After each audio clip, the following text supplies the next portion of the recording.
welcome to Footy Kickin Good, and we are here to wrap up our team episodes, going through the Sydney Swans today. Joined by, I've run out of intros for this guy, but you all know him because, he's been here for every episode. Yes. Michael Flynn. Yes. Thank you, Michael. Unfortunately, been here for every He needs some sleep. Off no sleep. It's being held hostage or something. Yeah. And coming back, Niesha Happel to help us out with Sydney.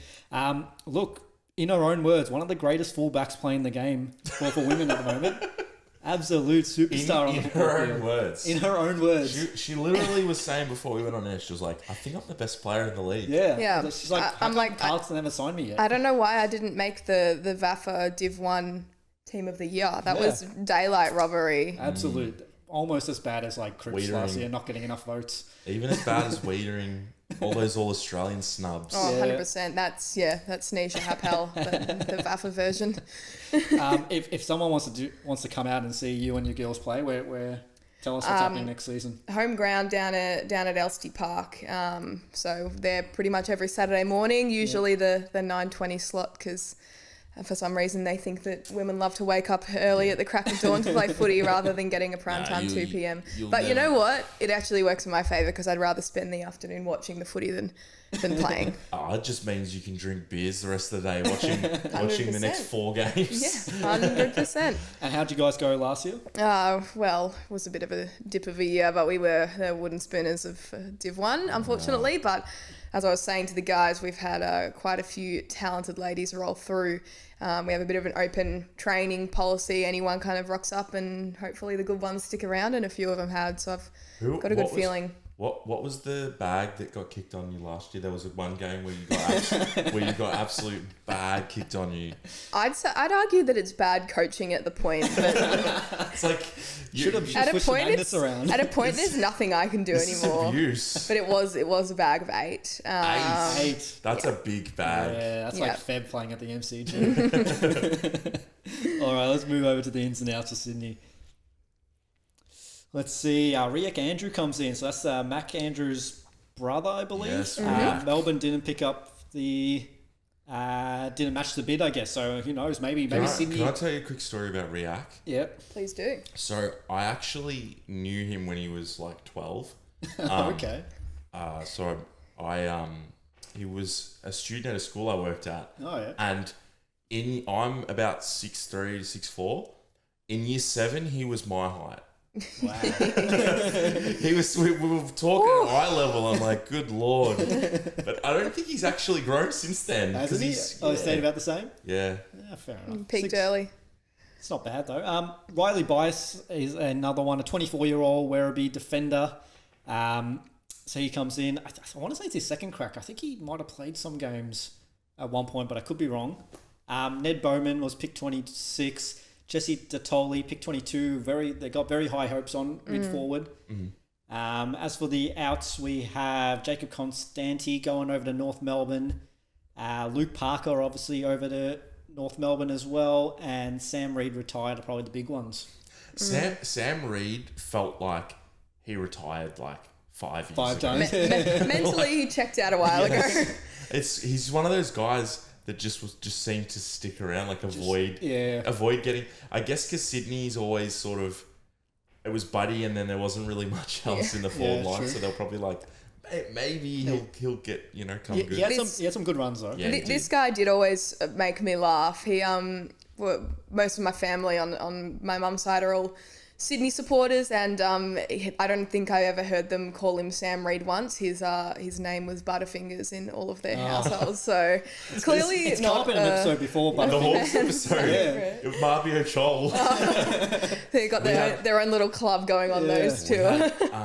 8-year-old Noah tell us that his mum refers to Marbio Chol as Butterfingers. Yeah, well, there you go. Look, there must be a few in the league. We'll probably make a best 22. You literally could, yeah. We'll bring that back at some point. Let's move on to our first topic. So obviously, I think the big topic here is, another big grand final defeat. Not a close margin.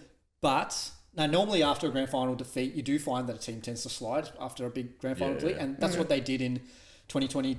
after 2022, but they still made finals. A bit of luck in that Adelaide game, a bit of contention there. The thing is, they weren't contending the next season. Yeah, Like exactly. they were never They were never in it to win it. And sorry to cut you off, but I think we can all agree before even opening this discussion, but not even just a grand final loss, but, having won the 2 seasons earlier and the fashion they went out in, it must have been devastating for that group, particularly after being dubbed like the best season for the year, so the best team for that season, and going out in that style where it looked like they hadn't even shown up on the day.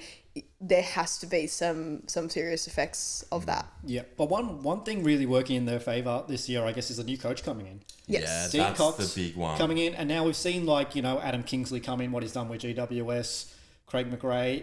It's not too often you get to inherit a team that's just been to a grand final. Chris Scott came in 2011, so I don't think they made the grand final 2010, obviously. They went out in a prelim. Yeah. So, you see what can happen when a new coach comes in with a really successful side, which doesn't happen too often.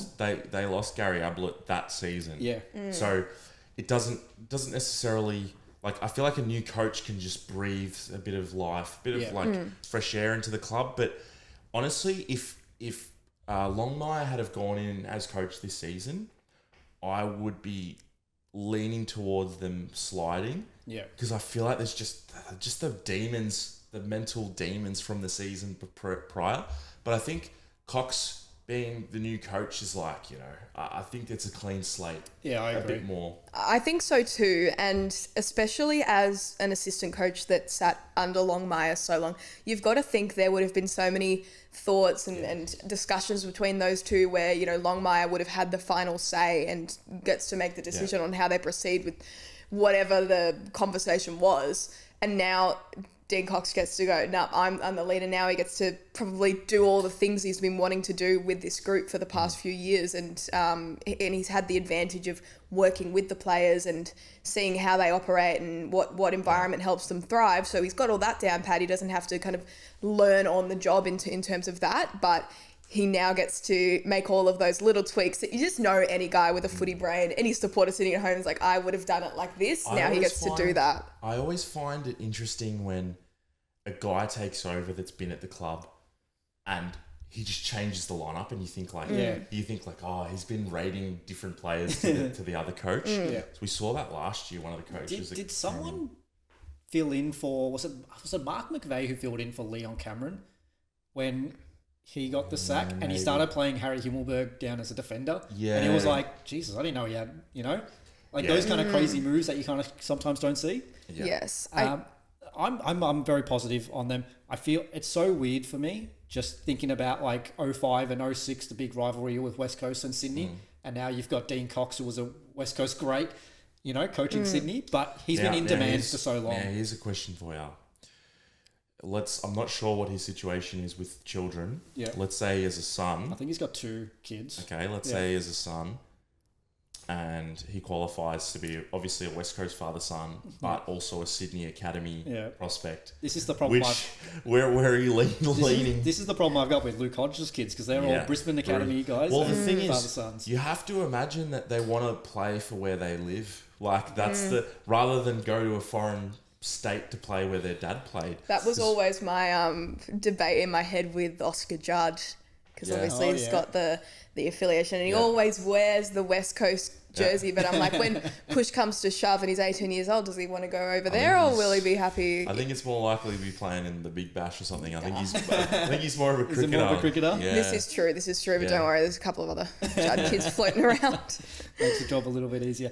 But no, I don't know how you guys feel, but I reckon Sydney are still going to be a top 4 side this year. Yep. Yeah. I have a question mark on it, Okay. purely because, and I was very fascinated by Sydney's approach to gameplay last year, as it was very contrasting to a lot of other teams. A lot of the other teams were still doing that fast ball movement, transition through the middle of the ground, which Sydney did definitely inject into their games at certain points.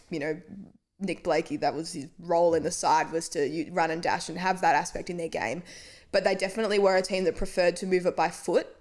And I think in that grand final and a couple of other instances throughout the season, we just saw that no matter how good you are at moving the ball by foot, that overwhelming pressure can make that crumble at any second. Especially in a grand final, because it's just added pressure, even just pressure that you feel that's not necessarily there. It's harder to...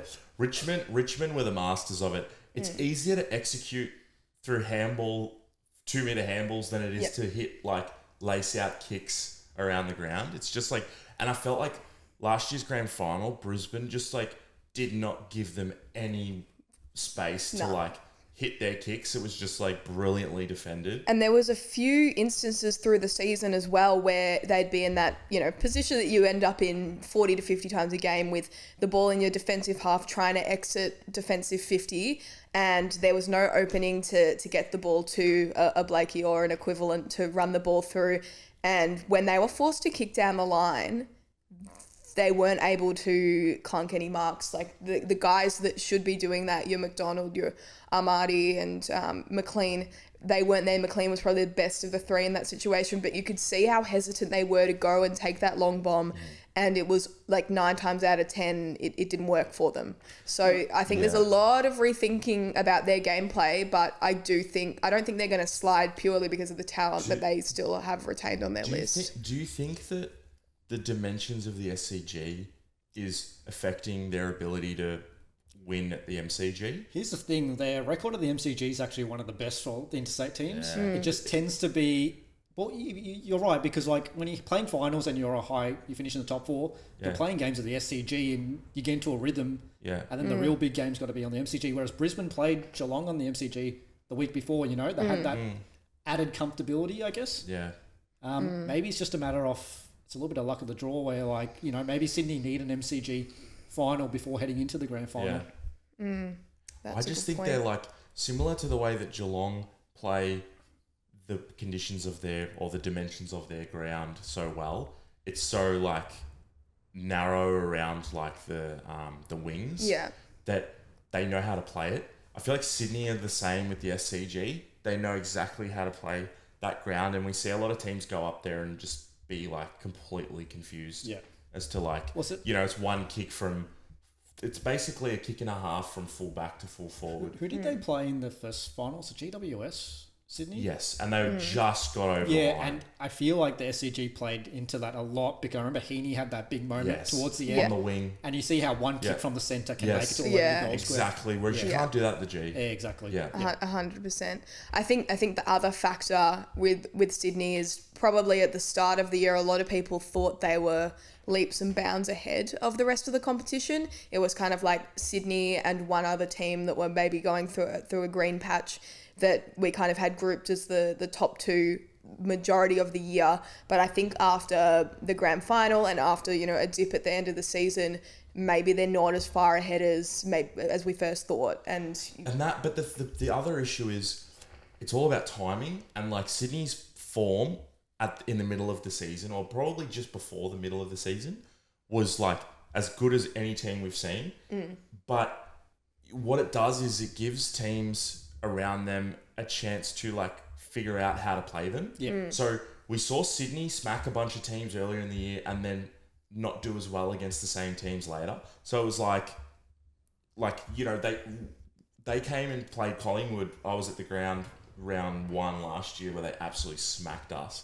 And then at the end of the year we went up there and it was like they won by a couple points, but it was like we'd figured out like sort of how to deal with their assets. And I think teams as it went along sort of found ways to handle Warner. But honestly, it makes sense because I mean, if you're struggling for the year, you're looking at the best team, what they're doing, and you're copying them and you're trying to figure out how to beat them. And part of it as well is like, the fact that they got so many goals out of Warner and Heaney is like, that's not something you can bank on. It's so like midfield goals are like absolute gold, but like you need your forwards to kick goals too. 100%. That was always a question mark. That you had a couple of games where McDonald would come to play, and he'd have a big one, and then he was really down on confidence in the back end of the year. Obviously, there was a game where he had a chance to win it off his boot against Freo and absolutely shanked that kick, and that really got to him. And again, Amadi played another game over in Adelaide where I think he bagged 9 in a game, and after that, everyone was like, "What's he going to do?" And he didn't really produce anything comparable to that for the remainder of the season. So again, it's guys that we know can do it and have shown they can do it, but maybe this is a season where we see a bit more consistency in terms of the output of those forwards. I thought Papley was a little bit down last year. Like I didn't think he was like as dynamic as I thought he stepped up for a couple of those finals games, which really mattered. I feel like when it's close, he tends to get involved. Yeah. But from memory, I don't think he had like a big season in terms of goals. Like I think he was in the 30s for goals, which is, I think he's capable of kicking a lot more than that. Yeah, it's a very even effort there at the Swans, that's for sure. Moving on, let's quickly just brush over the Sydney Academy, and I got asked a question like, do you guys think it's, because there's a lot of talk about the academies, whether they're fair or not like that, but let me list off some of the academy Sydney guys that they've got on the list. So Braden Campbell, Errol Goulden, Nick Blakey, Callum Mills, Isaac Heaney. These are absolute superstars. I think it's fair, but like it's sort of, it feels like it's a similar boat as to like the father sons, and that's the next gen. It's the fact that they get to benefit from both of those systems as well. Yeah, but it's look, I think you should have to pay a higher premium to match these like bids. Yeah. I think that's where it should go, and I think it will go that direction. I think as early as this year. But honestly, I think it's a good thing to have academies where you're catching all the like talent, because it's like obviously you're growing the game in New South Wales, and like it's a good thing. But then you think about it and go, well, the SA teams and the WA teams don't have that, and it's sort of like, well, it gives these kids that have played footy up until under 12, it gives them a goal and something to strive for, and like what's the next step in terms of my footy development. Whereas you're in Victoria, that system's so clearly mapped out for you, whether it's through a school system or the what is it, the TAC Cup or whatever it is they play under 18s. Coates League or something. I think they've changed the sponsor a few times, but the under 18s game in Victoria is so well established, the pathway is set out for them, whereas other states, and you point out that like South Australia doesn't have that, well then that's probably a step where they then need to develop that, whereas in South Australia you've got under 18s just playing in the SAMFL. The aspect really for the academy is that they're trying to generate more talent in those areas, so that's kind of the basis for the academies. And Isaac Heaney went as far as saying it last year that if it wasn't for the academy, he probably would be playing AFL. So exactly, you think about stuff like that. That's where I see it as like it's a good thing, because it's like, if without the academies, you're probably losing your best athletes to like rugby and things like that. I completely understand why it's there, but it's obviously probably it's a hard pill to swallow when they're like absolutely like their best players are all like ones that no one else had a chance to get. Obviously, as a Collingwood fan, with Nick Dacos, Josh Dacos, he does some more. So it's I can't really complain. It'd be hypocritical, but like we should probably revamp both father son and academy to make it. So I think the easiest fix is, if you bid on a player in the first round, you must have a first round draft pick. Because the way that teams are they're giving away their first round pick because they know it'll get swallowed by the bid. So it's like it's a way of getting 2 for 1. So I think that's you should be having to trade up for them. Trade back for them. 100%. But I'm happy with them having those players. I mean, if especially after hearing what Heaney had to say last year, you'd rather these guys be in the game than not in the game. And if we're growing the game, in those northern states, it's always going to be better for the AFL. Just quietly, what do you guys think of Sam McClure saying he didn't have Isaac Heaney as an A grader going into 2020, but he had Tex Walker, so that's good. Different outlooks on the game. I honestly think if you could draft any player you wanted from a list, I think Heaney would be in my first 5 picked. I think he'd be very, very high. High up, yeah. Up there. He's not an everyday kind of player. Yeah. He's absolute superstar. Yeah. Let's quickly run over Chad Warner. A lot of talk about him leaving. Bought himself a property down in Perth. Do you see him at the Swans? Very nice place. Do you see him at the Swans next year? And do you think if he were to leave, do the Swans have cover for him? I don't know. What do you reckon, Nish? I think I wrote, he's gone. As my sole note on that point. I think he's gone purely because Liam Baker did the exact same move last year.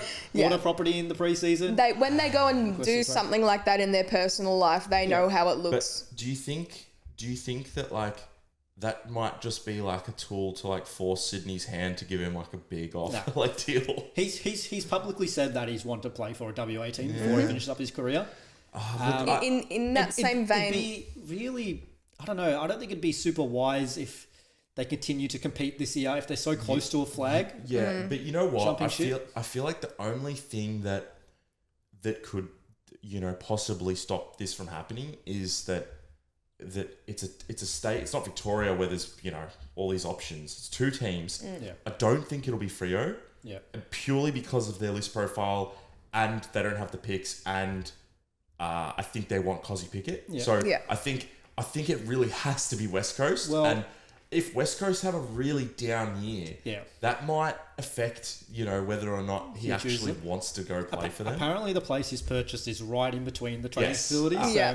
He's not giving much away with that, but in the same vein, if you are a player that's gone and bought a property in a location that is not where your team is situated, you'd probably want to give some really firm message that you're still aligned to the club if that's where you are. Like, you got to buy a place in Sydney now. Yeah, you got to do both. Expand the portfolio in a few markets. Let's say hypothetically he does leave. I think they have got some cover. It might take some time to develop it. I think a guy like Braden Campbell. Agreed. We haven't seen his full potential yet. The thing with Braden, incredible kick he is. Yeah. On top of that, he was drafted as a mid forward. He's been playing half back his whole career basically. They've been trying to just fit him in because he's so good. Yeah. I've also got three other names. So I got Sheldrick.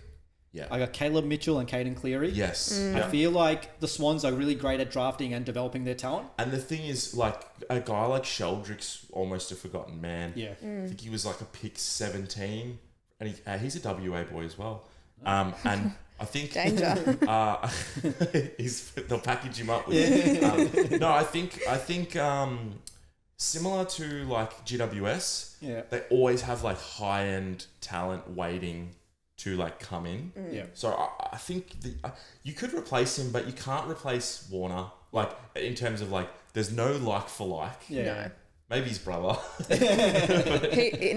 is a bit of a unicorn in that sense. Yeah. That, it's not just Warner getting the Chad. Like, he brings so much excitement. Everyone. I reckon it'd be so fun to play on a team with someone like Chad Warner. I'm not saying he's anywhere near the ability, but I think he's the closest we've had to like another Chris Judd since he's gone. In terms of that's a huge call. No, in terms of his ability to absolutely burst out of the pack and kick goals. Yeah. Like he does it for fun. Like, how many times last year did he kick goals on the run where like no one could go with him? But it is coming back to the fact that he's bursting out of the centre circle at the SCG and he takes 2-3 bounces and that's it. That he's within reach of goals. So it's probably a factor as well. But no, I do agree. He's very impressive. And also, you talk about like Heaney's last quarter in that first final, the qualifying final. It was him and Warner together and what they were able to produce, the two of them, that lifted the team and actually started to hit the scoreboard. And they were able to get it into the hands of the right guys as well. It's not purely like I'm the star sort of focus with them. Like they were getting it to guys like Goulden in range of goals, and Goulden's going to kick that 9 times out of 10. The thing is Heaney was only playing midfield last season because Parker and Mills were injured or suspended or whatever it was. And so he played mostly as a forward, and it's like, I think that he is like one of the best one-on-one forwards in the game, and he's a midfielder. Yeah. Like, he's so difficult to match up on. From all reports, it looks like Mills will be going back into the middle midfield as well. So maybe he's the cover. Yeah. Yeah. But I mean, we're getting ahead of ourselves a little bit. Warner's still got a full season to play out. That's true, and a lot can happen. Honestly, I wouldn't be surprised if they. I actually tipped them to win the flag this year. So I feel like that'd almost be the perfect swan song for Warner, possibly depart. Swan song, good one. Oh. Let's move on to the individual accolades. Brownlow medal. Can we see any of the Swan boys? Mate, I think bring home a Brownlow. I think three-way tie. Three-way tie. Isaac Heaney went strong. I mean, obviously Dacos and Cripps had mammoth totals to kind of catch, but on a normal year, he would have gone very close. I don't think anyone from Sydney can win it purely because they're just like they just split the votes. Yeah. It's a bit like Oliver and Petrarca. They're all so good, but also seem to struggle with inconsistency in the same way that I feel like if one drops, another one picks up. You're not relying on one person to kind of carry the load, one or two people. Which from a team perspective is great problem to have, but when you're backing someone for the Brownlow. I feel like Warner stands out so much to the umpires because he's like every touch of his, there's something happening. It's rare to creates see him. with the ball. He just runs when he gets the ball. So I feel like Heaney he's always going to his poll, close to 20. Or Heaney will always have his 2-3 key moments where you're like amazed and it's super impressive. But Warner's probably doing creating more when he gets the ball. So they're doing different things all for the benefit of the team, but not for personal Brownlow. Moving on, Coleman. Anybody at Swans can win the Coleman? It's not Hayden McLean. No. Interestingly enough, I believe Tom McCartan is making a move from fullback to full forward. Yep, I heard that. Which is where he started. And I did think when he first started that he was going to be a great key forward. Yeah. Don't think there's anyone to win the Coleman, but I think he's capable of kicking. He's a 40 season. Kicking the most. Yeah. All right. I haven't got anyone for Coleman. I just think some of those forwards, I don't feel like anybody's really stepped up to be the number one guy. And if you're looking at McDonald and Amadi, really, I just don't think they're that guy. Not sold on any of them. But I feel like they're the kind of team that will make a big play for someone down the line. Bring them over. Hugo Hagen. I mean, maybe. Yeah. All Australian. Anybody outside of the usual suspects? Look, the only I feel like I've got all the usual suspects. It's pretty. They got 4 in, I think, last year. Yeah. The only one maybe add to that is maybe Mills. I think Callum Mills will just redeem himself after last year. I've got Grundy as a smoky for the ruck. I mean, not really smoky. He's a 2-time All Australian, but he's I think he's capable. Yeah, late resurgence. No, I didn't have anyone outside of the Gordon, normal, but Heaney, I do think Blakey will just go from strength to strength this year, and just be an absolute lock in. I don't think it'll be a question about that. All right, guys. So moving on, we've got a Sydney quiz coming up. Champs, does anyone want to chuck on the scarf for good luck? Nah, they shouldn't chuck it off. Absolutely not. No one wants to betray their own club. Yeah. That's fine. All right, I got 5 questions for you guys. Yeah. Question number 1: who has played the most games on Sydney's list? This might be a bit of a hard one. It's a bit for left field. Let me think about it. I feel like Rampy. Yeah, it is Rampy. Yeah. 251 games. Yeah, I was trying to think of their defence. Well done, Flynny. All right, this is whose number? Which player is this number? So who wears number 16 at the Swans? Braden Campbell. Oh, that's a tie. It's almost like a jinx. Right? Yeah, I reckon that's a tie. That's a tie. All right, half a point each. Yeah. Who kicked the most goals for the Swans in 2024? Warner. No. Was it Armadi? Armadi. Oh. There we go. We're all tied up. Well done. Question 4: who is the Swans' highest draft pick on their list? Heaney? No. Is it Chad Warner? No. Campbell? No. They were pick number 3. Goulden? In 2015. No. Oh, okay. Back 2015. Let me think about it. Oh, I do. Pick 3. Yeah. Big name player. Callum Mills? Callum Mills. Yeah. Oh, it was 2. That's it. And then because Flynn's 1 point ahead, this is worth 2 points. All right, 50 points. Fine. Last question. Question 5. What is the last line of the Swans theme song? I'm going through the whole song in my head. I can't even think of the song. You can sing it if you like. No thanks. Marching to victory. Onwards to victory. Thank you, Niesha. Do I get any points for singing it? So close. I'll give you half a point, but he still wins 50 points. Yeah. Sorry. And the last question. So Flynn takes it out. Guys, to wrap up our Swans episode, let's talk about breakout players or underrated. Anybody got anybody? Yeah. You can go next. I'll kick it off. We have already mentioned him a few times, but purely from a necessity point of view, I've got Armadi. I think if I had to pick one of those three, I think we've seen the least and he's done the most in terms of, having a game where he's kicked an absolute bag. I think out of the three, he moves the best, potentially the best kicking style as well. I don't see him being a forward that gets pushed into the ruck. That's probably sort of more where McLean would sit and come into play. So I think he's going to be like that guy, main guy down there. And in the past few years, you've kind of been waiting for one of those three to emerge and claim that spot. I wouldn't say he's done that yet, but I think he's going to do it this year. Yep. I couldn't split two to break out. I got Angus Sheldrick and Caden Cleary. Okay. The two of them, I just think that they're both ready to play senior footy. Push to that next level. Yeah, I think Sheldrick was a bit unlucky last year. He didn't play any games. I think Sheldrick the year before played a couple of really good games. He kicked, I think there was a game at the Gabba where he kicked 2 goals and one off his left, one off his right. Yeah. And I thought, this guy's going to be a player. Last year, he had really good form in the VFL and then got injured. So, expect one of those guys to break into the side. Yeah, my breakouts are Braden Campbell and Sheldrick as well. Yeah. So I think both of them in for big seasons. Yeah. As for an underrated, I got James Rowbottom. Absolutely. He's I don't always feel like he gets yeah. enough love for how good a player he is. Monster.